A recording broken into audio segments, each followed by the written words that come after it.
I'm doing the game tonight on Yes with Joe Girardi. Now, if you haven't heard Joe yet on the Yes Network, I don't mean to embarrass him. I'd be hard-pressed to find a better analyst in all of the game of baseball. Nationally, on any other team, he's that great. I sit there, and I'm learning stuff from him when he breaks stuff down. So it's been a joy doing the games with him, and he's doing it with me this weekend. And he joins us now. Joe, it's Michael. And Peter, how you doing? Well, I am good, guys. Michael, thanks. You're embarrassing me, but that's okay. So I appreciate all the compliments. You got it. So let me ask you. And he's not lying. That's not just Michael, doing what he does. You really have been a terrific addition. I've been enjoying you, Joe. Wow, even Thank Peter. you. Wow. Yeah, even me. All right. So did the Yankees turn a corner, winning 5 of 6? Did something click there that had been missing for the previous 35 games? Well, I think it was a combination of a lot of things. I think, number one, and they were scoring a lot of runs before, but all of a sudden, people other than Soto and Judge really start doing some damage, and that's why they got such big run outputs. I also thought the starting pitching was better for the most part. The bullpen did a pretty good job, and I do think they turned the corner. I think they went through some difficult times. I think the starting pitching was really struggling, and a lot was falling on the bullpen, and they weren't scoring as many runs, it didn't seem. And I just feel like they got through a really tough part of their schedule, and their schedule gets easier, so they need to really take advantage of it. You mentioned the bullpen, and one of the big complaints that we get from the viewers and listeners on our show, they can't win with a closer like Clay Holmes. And a lot of closers, Joe, have swing and miss stuff. He has great stuff, but it's put the ball in play stuff. Can you win with a closer that has you put the ball in play? Well, if they're going to score 7 runs a night, Michael, they're going to win a lot of games. But I think with Clay Holmes, when you look at his stuff, when he throws his curveball effectively, he has strikeout stuff. When he struggles with that, then he relies on his sinker. Then he doesn't have that strikeout stuff, and you can run into some bad luck. I think he ran into terrible luck in Philadelphia, the game that they tied it up in the 9th. I think he gave up one ball hit harder than 85 miles an hour. There were a bunch of 60s. I think they can, Michael, but I think it's incumbent on some of the other guys to strike people out. And I don't think he's always going to run into that kind of luck. I mean, let's not forget, the first 2 months of the year, he might have been the best closer in baseball. So it's definitely in there. Thoughts on Gleyber Torres? He seems to be in the crosshairs of fans right now. 14 errors, the most of any second baseman in the game. Didn't hit well until the last 22, 23 games. He had a rough series in Philadelphia. What do you make of him? I think it's the fact that he's trying too hard because it's his free agent year and he wants to be here so bad and stay here so bad. I think it's affected his play. He was fantastic in spring training, and I thought he was, driving the ball the other way, doing everything he needed to do offensively. The season got started. He got hit early. He got kind of behind the 8 ball, struggled, ran into some bad luck, and it seems like he's turning it around. And as I said on Wednesday, I said, it doesn't really matter what you've done to this point. It's what you do the next 50 or so games that's really going to matter. And go help and try to, help the Yankees win a championship, and whatever happens, happens. But I understand why people are upset, but it's not from lack of effort. I just think there's a lot of frustration. He wants to be a Yankee, and he's a free agent, and I think sometimes he probably feels that it's slipping away, and that's a terrible feeling. And what a time to have maybe your worst statistical year in a number of years on your free agent year. As a manager, Joe, is there ever a point in the next 2 months, because he has struggled defensively, and my argument with our listeners is he's not a bad defender. Sometimes he gets sloppy, but overall he's a pretty decent defender, at least average, that a manager would say, that Aaron Boone would say, okay, I'm going to take him out in the 8th inning and maybe put LeMahieu there? Yeah, I think you try everything you can to get him going defensively as well. And I think you have a number of conversations. Make sure that he's not taking his at-bats out to the field. Make sure he's not taking his season out to the field. And if you get to a point you have to do that, maybe you do that. But, I mean, you could think also about putting Jazz there and put LeMahieu at third base. I mean, that's probably what I would do, because there's going to be much more range in Chaz's game at second base than DJ's. That's something that you can do. Did DJ turn a corner on Wednesday? Well, I know there's a lot of Yankee fans and Yankee broadcasters and Yankee front office people and managers and coaches and teammates that really hope so. I mean, he had a fantastic day. So what do you say? It's in there.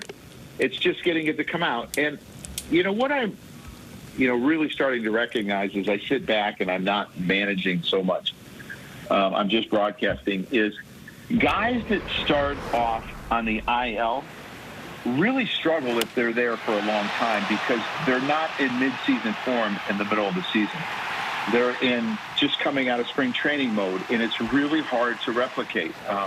I think about the guy they're facing now, Gausman. I think he threw 3 spring training innings, and he struggled out of the gate. And it's just recently in July that he started to pitch like he did last year. And it just takes time to catch up, and it just seems to happen to too many players. I sure hope so, Michael, that he turned the corner, because he could be huge for this team. Because you think about their struggles have been against left-handers. Baltimore went and got another left-hander. Teams are going to throw left-handers at him. And if he can do what he did, I know you're not going to have 6 RBIs every night, but hit against left-handers, that's huge. I know, Joe, this could be looked as sort of a semantics conversation, but a caller called up earlier complaining about Gleyber's defense, and Michael's defense is that Gleyber is a pretty good defender. What are you seeing from Gleyber? Is that true? Is he a pretty good defender just going through a rough spell, or do you disagree with Michael that he's not a great defender? No, I think at times he shows really good defense. I just think that it's frustration, and I think at times he's probably thinking about the wrong thing and not getting the right hop. Like the error that he made the other day, I believe it was in Philadelphia. Mm-hmm. He let the ball play him instead of playing the ball. I mean, the one thing that I learned from listening to Bobby Dickerson, the great infield coach for the Philadelphia Phillies, who we brought aboard when I was there, and he was in Baltimore and had all those, J.J. Hardy and Manny and all those Gold Glovers, is that you either want the short hop or long hop. You can't get the medium hop, and when you get the medium hop, that's when you miss it. And that ball, he got the medium hop because he didn't move his feet. And sometimes that's taking your bat out there. Sometimes that's lack of focus. Sometimes it can be fatigue. But I know it's in there because I've seen him do it. You played in a different era than the one that you managed in, and this is something that we, the three of us, when Don's with us, Joe, we hear it constantly. Why don't managers air out players? Why don't they scream at them? And I try to explain it's a different world, and front offices don't want that. So was it different when you played and you dealt with the Don Zimmer than when you managed with the Yankees and the Phillies? Is it a different world that you really can't handle players like that? For the most part, yes, Michael, and I think that's because of social media, because there are no secrets and everything gets out. Mm-hmm. If a manager would yell at a player 30 years ago, when I was a young player, no one else knew. And very seldom did they ever yell at you, out in front of everyone. Now it just seems like everything gets out because of social media, and players and people don't take well to being ridiculed in public. And here's the other thing, Michael. Like when I would mess up on the field years and years ago, not everybody saw it. Now, today, with the media coverage and everything that happens, the highlights, the social media, everyone sees it, and it's embarrassing. And players don't need to be embarrassed because this is a really tough game. They make it look easy so many times, but this is really a tough game. And really, who wants to be embarrassed? So your time, you were sort of in an in-between era. When you got to the Yankees, the expectation for manager was sort of changing over that period. Now it's a different era altogether. To your point, Joe, you just cannot yell at players. Do you think that's frustrating and challenging for kind of old school baseball guys? And where can you find a balance where you can give fans something they want to show them that you're taking things seriously without embarrassing your players?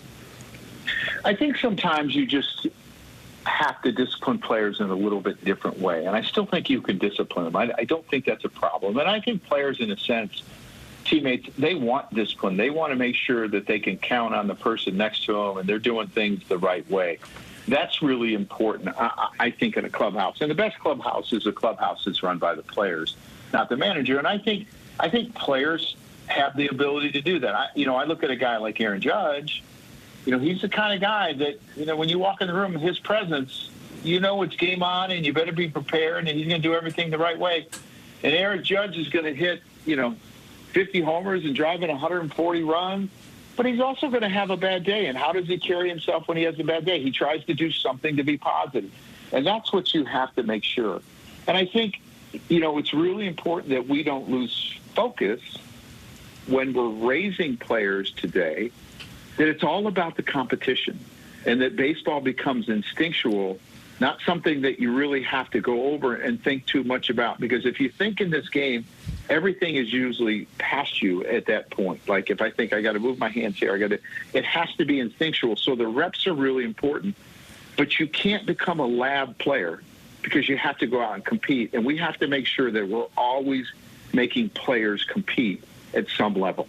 Joe Girardi is our guest here on the Michael K. Show. I'll be doing the game with him tonight on the Yes Network. Another thing that fans are constantly, and it kind of spills out into what Peter and I was just asking you, they want players yelled at. But another thing they want, and they jump on Aaron Boone about this all the time, Aaron Boone always sees the positive.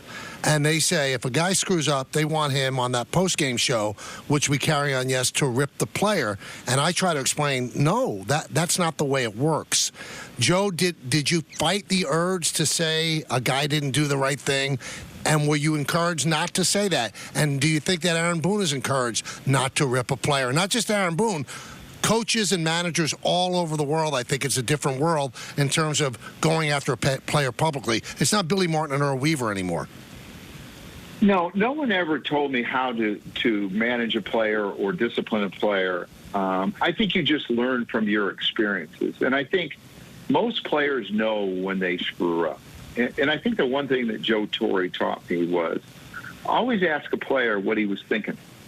Because when you ask them what they're thinking, then they're accountable for their actions. And there's a lot of times, Michael, their thought process wasn't really so bad. Their execution might have been, or the execution from the other team just happened to be better. And I think when you get on players publicly, you take the chance of losing a clubhouse. And if you lose a clubhouse, that's really a bad thing for a manager, his tenure. And I just think for the team overall, everyone needs to be pulling, in the same way. And I think ridiculing players today in public just really separates the clubhouse, and it's not a good thing. Today's starter is Marcus Stroman. Completely different numbers from the first half of the season. What are you seeing, Joe? Is this a guy that's fatiguing, or is he just in a little bit of a bad stretch? Michael, I saw last year where he struggled his second half. I mean, there were talks in April and May and even through the middle of June that he might be the all-star starter. He struggled, and then he got hurt, and he was never the same. What I see is a sinker that's not sinking as much as it has in the past, and it's leading to less ground balls, more home runs, and it's really changed who he is. And I think that when you have 7 pitches like he does, sometimes it's hard to command all of them. And I think it's important that he makes sure that he has that signature sinker and that he has a couple that he can really count on. And if you get chances to use the other ones, that's really important. But he's made mistakes in the middle of the plate, and I think the running game has somewhat flustered him. And I see that he is trying, but he's given up a ton of stolen bases since that day in Boston. And I think it's changed who he is. And I think he's trying to be quicker. And sometimes when you're quicker, you make more mistakes. And it has to be something that he gets used to. Have you ever seen anything close to Soto and Judge back-to-back in the lineup? No, I don't think so. I mean, I used to kid around when I was managing here, and we were playing Minnesota, that Mauer and Morneau seemed to hit every inning. Mm-hmm. It seemed like they were up every inning. But nothing like this. I mean, this is truly incredible. I mean, you could say that if you had a healthy Trout and an Ohtani together when they were together, maybe that would have been close. But this is the best back-to-back that I've ever seen. And the 80 games that Judge has just had, have you ever seen a stretch like this? Because the only one that's ever had numbers that he's had over these 80 games is Babe Ruth, and you didn't see him. It's startling, Joe. I mean, I've seen a lot of baseball. The guy just seems at a different level. He does, Michael. I remember they used to talk about Mo being at a different level. He's at a different level right now. It reminds me of what Barry Bonds was when Barry Bonds was in San Francisco, and they didn't even pitch to Barry Bonds. Fortunately, they have continued to pitch somewhat to Aaron Judge, but Barry Bonds, you just said, no, you're not getting anything to hit. You're going to get one pitch a day, and that's about it. You better not miss it. But I've just marveled at what he's done, and he's done it, Michael, by cutting down his strikeouts, learning to hit the breaking ball, and being willing to hit home runs the other way. And I think sometimes, you think his launch angle is really, really high. It's not. I mean, I see other hitters that have higher launch angles, and I'm thinking, okay, if this is what Aaron Judge is doing, yours shouldn't be higher than Aaron Judge because he's got more power than anyone. But I'm just impressed with the adjustments he's made over the years. Before I let you go, can this team, the way it's built, the trade deadline's over, so this is the team, and they'll be getting different players back in the bullpen.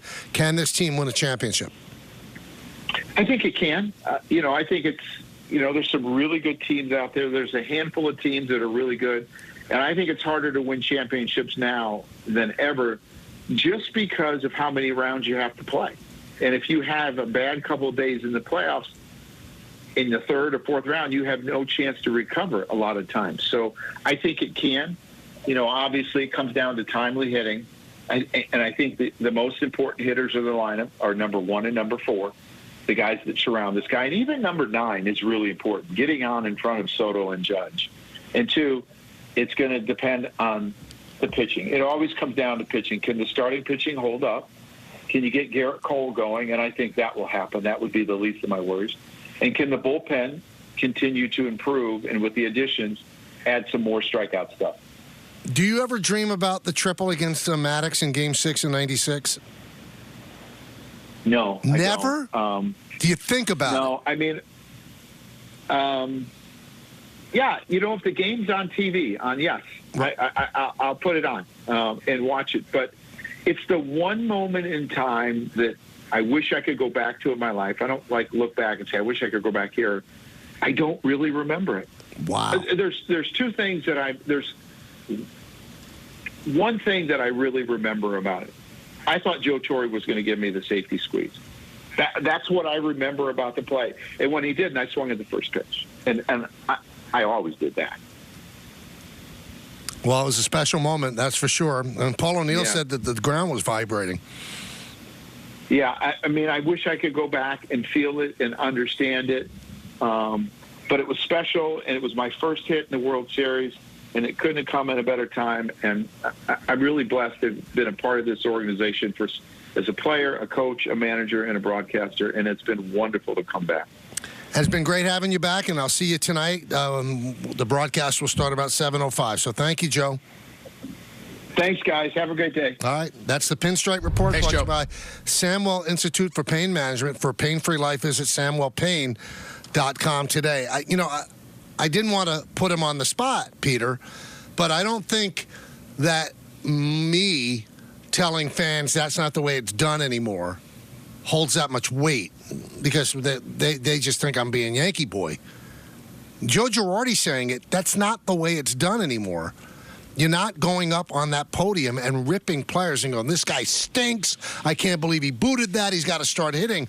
It's not the world in which we live anymore. So if a Joe Girardi says it, and I think that one of the things that probably ended the relationship as a manager that Joe had with the Yankees was he probably criticized a little bit more than they wanted him to. Like he would occasionally say something about a Gary Sanchez and stuff like that. So, I mean, he knows from where he speaks. It's just not the way it's done. So whatever manager's here 10 years from now, whatever the case may be, if Boone's here another 10 years, it's not going to be the way fans dream about. It's not going to be the manager up there ranting and raving about how bad a player is. It's not the way it's done. Again, that's not Michael talking. That was just Joe Girardi talking. By the way, he's just as good as a guest as he is an analyst, right? He was terrific. And I thought, what an interesting guy to talk to specifically about that, considering, he's kind of been, whenever we talk about Girardi's tenure in New York, we always talk about how sort of the game had passed him by in some ways because of this exact thing. How you can manage what you do, how you interact with players. So it was fascinating to get it from his perspective. It's also funny, Peter, because you got here right at the start of Boone or the last year of... No, end of Girardi. All we got, Girardi has to go. Girardi has to go. Everything was on Girardi. Now all we get is, gee, I wish we had Girardi. It's funny how distance changes your perspective. Because maybe in 10 years, if Boone's not here, they say, well, I wish we had Boone. You know, he averaged 97 wins a year while he was here. Yeah, I know. When they drop down to 88 wins a year and he's replaced by just a laptop, they'll miss him. You just a computer, like an Apple laptop, is what you're saying. That's what I'm saying. Like, and you'll see the players walking up and talking to the computer, high-fiving the laptop. It was like when on WWE when they had the anonymous Raw general manager. It'll just be, you'll hear a little bloop, bloop, and that's it. Fascinating.